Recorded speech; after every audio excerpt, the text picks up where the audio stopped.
I remember the day well. The truck pulled up, a cloud of dust billowing behind it on our long farm drive. Inside that truck were 100 little lives chirping away, ready to start their new adventure on our pasture. It was a mix of excitement and a little bit of what have we gotten ourselves into? 100 chickens. That's not a small backyard flock. That's a real commitment, a proper working group of birds. We'd prepared the brooder, of course, with fresh bedding, warm lamps and clean water as ready. But seeing them, all those tiny fluffy bodies, really brought the scale of it home.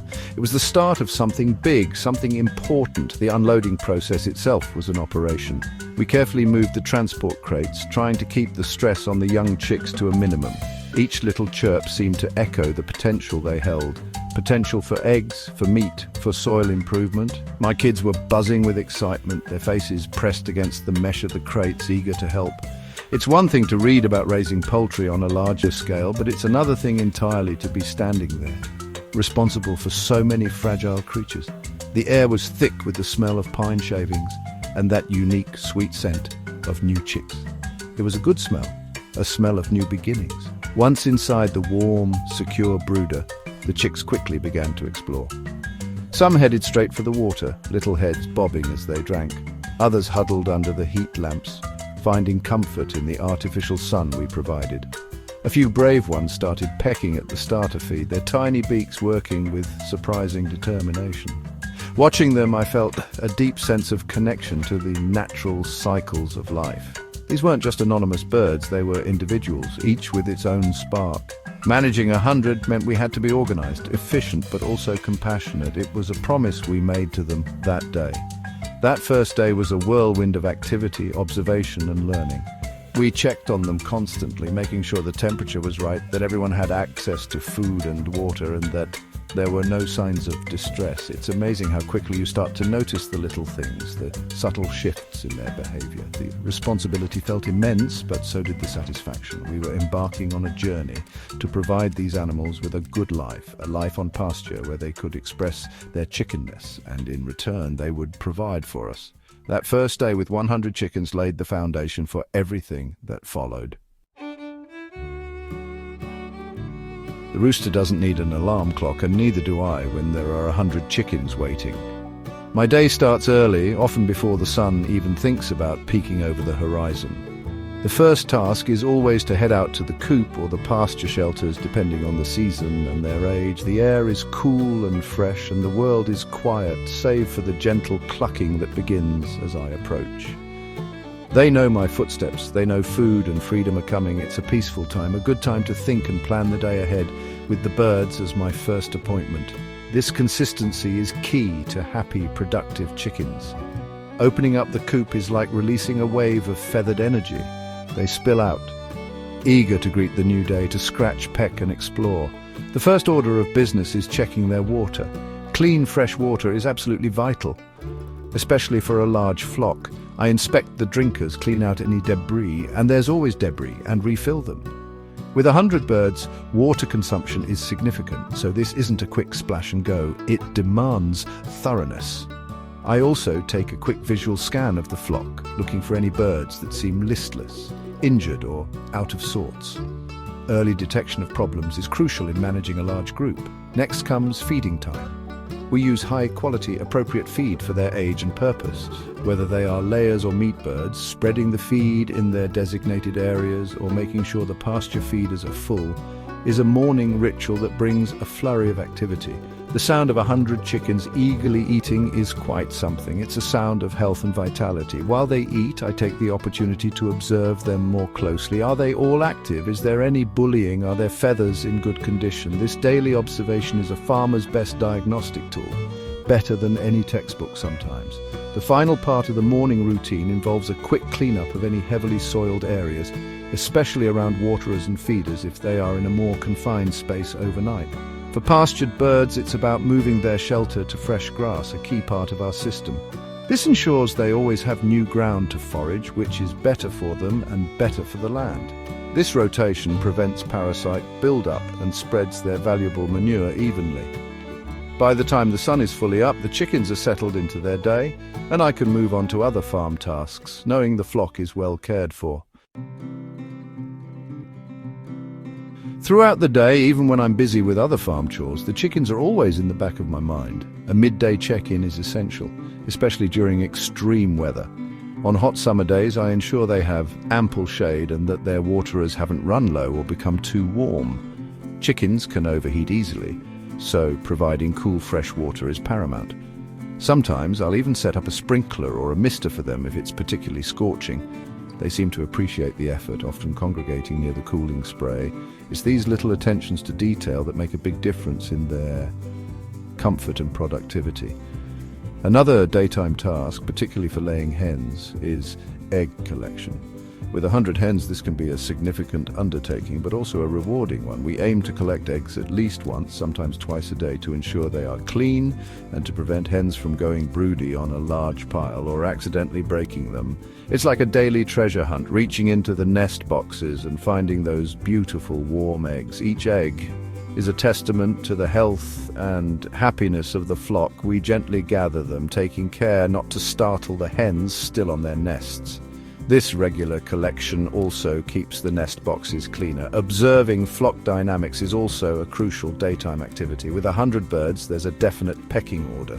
Usually it sorts itself out, but sometimes intervention is needed if a bird is being overly bullied or is injured. We might need to isolate a bird temporarily to allow it to recover. I also keep an eye out for any signs of predators.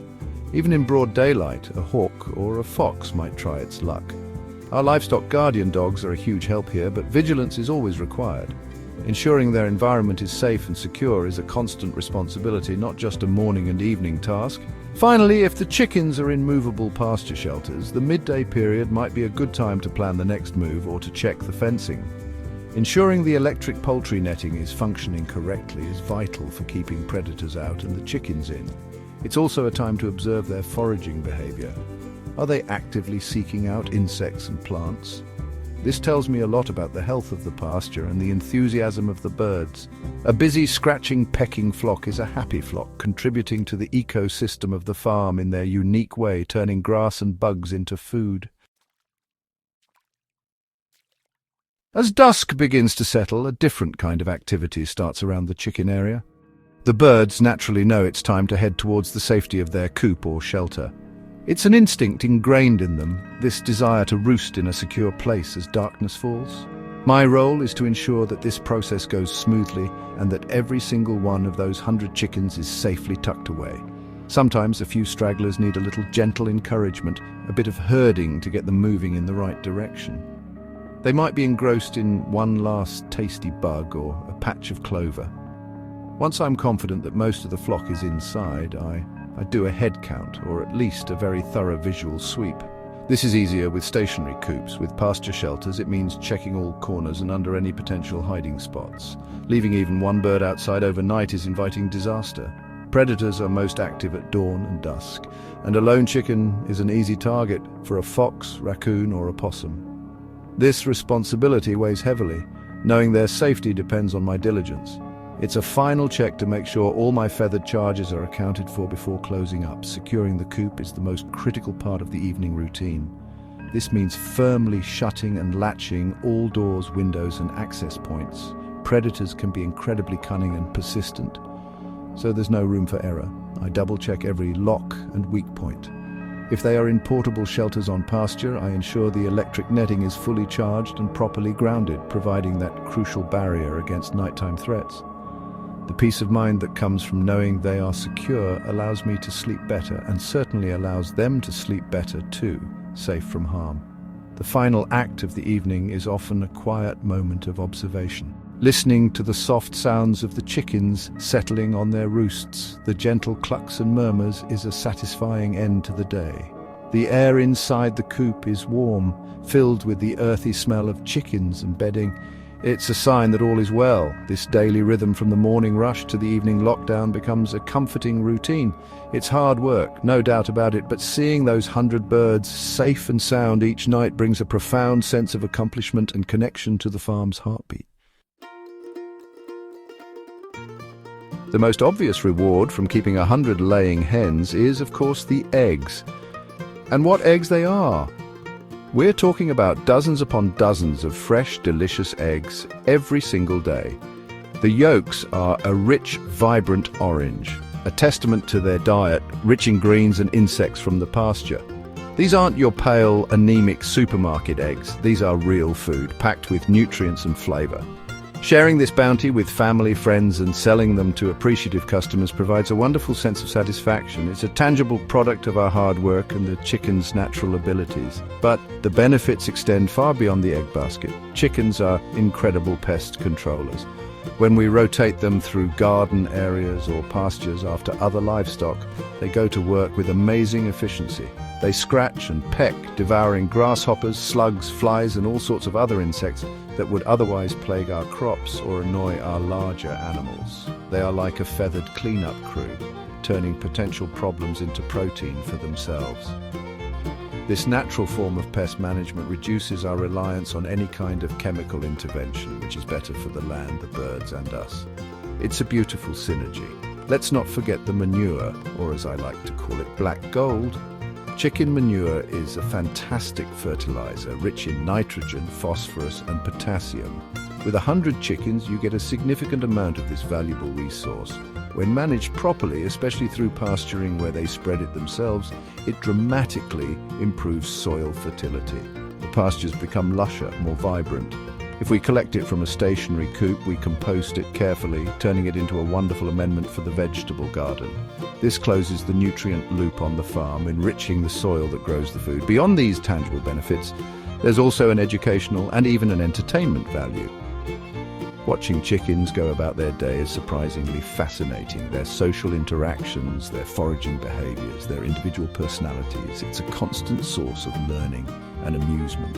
For children growing up on a farm, caring for chickens teaches responsibility, biology, and the cycles of life and death. They are a living, breathing part of the farm ecosystem, contributing in so many ways, often unseen but deeply felt. The clucking and scratching is the soundtrack to a healthy, vibrant farm. Section 6. The not-so-quiet side noise, smell, and space realities. Now, let's be honest. Living with 100 chickens isn't all sunshine and perfectly formed eggs. One of the first things you'll notice, especially if you have a few roosters in the mix, is the noise. Roosters don't just crow at dawn, they crow pretty much whenever they feel like it, to announce their presence, to warn of perceived danger, or just because they can. And 100 hens, even without roosters, can create quite a chorus of clucking, squawking, and general chicken chatter, especially around feeding time or when they've just laid an egg. It's the sound of a busy flock, but it's not exactly a silent retreat. Then there's the smell. While well-managed pastured poultry significantly reduces odor issues, concentrating 100 birds, even temporarily, will produce some level of chicken aroma. Manure management is key. If you're using a deep litter system in a coop, it needs to be turned and managed correctly to avoid ammonia buildup, which is bad for the chicken's health and unpleasant for humans. On pasture, regular movement of the birds is vital to disperse their droppings and prevent a concentrated smell in one area. It's a natural part of animal husbandry, but something to be prepared for, especially if neighbors are close by. Space is another major consideration. 100 chickens need room to roam, scratch, and dust bathe. Overcrowding leads to stress, pecking problems, and disease. If you're keeping them in a stationary coop and run, the run needs to be substantial. For pastured poultry, you need enough land to allow for proper rotation, giving the pasture time to recover between grazing periods. This isn't something you can skimp on. Thinking you can cram 100 birds into a small backyard setup is a recipe for disaster for both the birds and your sanity. Proper planning for space is non-negotiable, and with a large flock comes a larger potential for mess. Chickens are inherently messy creatures. They scratch bedding out of coops, spill feed, and can turn a neat area into a chaotic one quite quickly. Waterers will be fouled, pathways will be dusty or muddy depending on the weather, and you'll find feathers in unexpected places. It's part of the package. Keeping their environment reasonably clean and organized is an ongoing task that requires diligence. It's not for the faint of heart or those who prize pristine order above all else. It's farm life, beautifully imperfect. Section 7. The time ticker, a commitment beyond the clock. Caring for 100 chickens is not a casual hobby. It's a significant time commitment every single day. There are no holidays or weekends off from animal husbandry. The birds need to be let out in the morning, fed, watered, and secured safely at night, 365 days a year, regardless of the weather or your personal schedule. Rain, shine, snow, or blistering heat, the chickens depend on you. This daily dedication is the bedrock of responsible livestock ownership. Missing a morning opening or an evening lockdown can have serious consequences, from predator attacks to health issues. Beyond the core daily chores, there's also the time spent on observation and health checks. With 100 birds, simply scanning the flock for issues takes time. You need to be able to spot a sick bird quickly to prevent disease from spreading. This means knowing what normal behavior looks like, so you can identify the abnormal. Then there's the time for regular coop cleaning or moving pasture shelters, which, for a flock of this size, is a more substantial task than for a handful of birds. These aren't 5-minute jobs, they require planning and physical effort. Egg collection and processing also add to the daily time expenditure. Gathering eggs from 100 hens can take a good chunk of time, especially if you need to clean them. If you are selling eggs, then grading, handling and packaging them adds another layer of time commitment. It's a rewarding task, seeing all those eggs, but it's work nonetheless. This is often underestimated by those new to larger flocks. It's not just about letting them lay, it's about responsibly handling the produce they provide, ensuring it's clean and safe for consumption. Finally, there's the unexpected. A predator might breach defenses, requiring repairs and a review of security. A piece of equipment, like an automatic waterer, might break and need immediate fixing. A sudden illness might require isolating birds and providing special care. These unforeseen events demand flexibility and an ability to drop other things to attend to the flock's needs. The time commitment isn't just the scheduled chores, it's also being on call for the unpredictable. It's a lifestyle choice as much as an agricultural endeavor, one that intertwines your daily rhythm with theirs. Section 8. Counting the costs. The financial featherbed. Raising 100 chickens involves more than just time and effort. There's a definite financial investment to consider. The primary ongoing cost is feed. 100 chickens consume a substantial amount of feed every day, especially if they are high production layers or fast-growing meat birds. The price of good quality, non-GMO or organic feed can add up quickly. While pasturing can supplement their diet and reduce feed costs somewhat, you will still need to provide a balanced ration. This is likely to be your biggest recurring expense, so budgeting for it is crucial. Then there's the initial setup cost for housing and equipment. Building or buying a coop large enough and secure enough for 100 birds is a significant upfront investment. You'll need adequate roosting space, nesting boxes, feeders and waterers. If you opt for pastured systems, you'll need mobile shelters, electric poultry netting and a fence charger. These items aren't cheap, but investing in good quality, durable equipment will save you money and headaches in the long run. Don't forget the cost of the chicks themselves, which can vary depending on the breed and supplier. Healthcare is another potential cost. While good management practices can minimize health issues, you may occasionally need to purchase medications, supplements, or veterinary services, though vet care for individual chickens can be prohibitively expensive for a large flock. Preventative measures, like providing grit and oyster shell for layers, are smaller but regular expenses. There might also be costs associated with parasite control or treating minor injuries. It's wise to have a small contingency fund set aside for unexpected health-related expenses, as a sick flock can be costly in terms of lost production. Finally, there are miscellaneous costs. Bedding material like pine shavings or straw needs to be purchased regularly if you're using a deep litter system. Electricity costs for lighting in winter or for running a fence charger also contribute. If you're selling eggs, you'll need to factor in the cost of egg cartons and any marketing materials. Water costs, if you are on municipal water, could also be a factor for such a large flock. Tallying all these up gives a realistic picture of the financial commitment involved in raising 100 chickens. It's a business even on a small farm scale. Section 9. Is 100 chickens worth it? Reflections and final advice. So after all the early mornings, the mucky cleanups, the predator worries, and the feed bills, is raising 100 chickens worth it? For me, the answer is a resounding yes, but it's not a decision to be taken lightly. The satisfaction of gathering those beautiful fresh eggs each day, knowing exactly what went into producing them, is immense. The way the chickens revitalize the pasture, turning waste into fertility, is a testament to nature's brilliant design. They are an integral part of our farm's ecosystem, contributing far more than just their primary product. The connection to our food and the land is deepened by their presence. However, it demands a serious commitment of time, energy, and resources.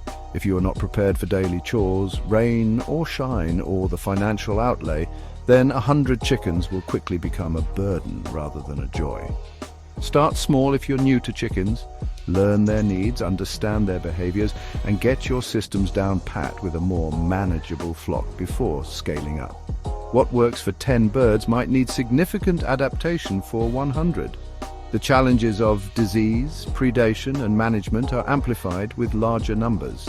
So, be honest with yourself about your capacity. My advice for anyone considering a flock of this size is to plan meticulously. Research Coop designs, predator-proofing strategies, and feed options thoroughly. Talk to other farmers who are managing flocks of similar sizes. Learn from their successes and their mistakes. Ensure you have adequate space and the right infrastructure before the birds arrive. Don't underestimate the physical labor involved, especially with moving pasture pens or cleaning large coops. It's real work, good work, but demanding work nonetheless. Prepare for the realities, not just the romantic notions. In the end, raising 100 chickens can be incredibly rewarding if you approach it with respect, diligence, and a good plan. The eggs are fantastic, the soil improvement is real, and the lessons learned are invaluable. It's a way to produce wholesome food, connect with natural cycles, and build a more resilient and regenerative system. But it's a partnership. You provide for them, and they in turn will provide for you. If you are ready for that partnership, then yes, 100 chickens can be a wonderful, life-enriching endeavor. Just be sure to count your chickens they hatch, so to speak, and know what you're getting into.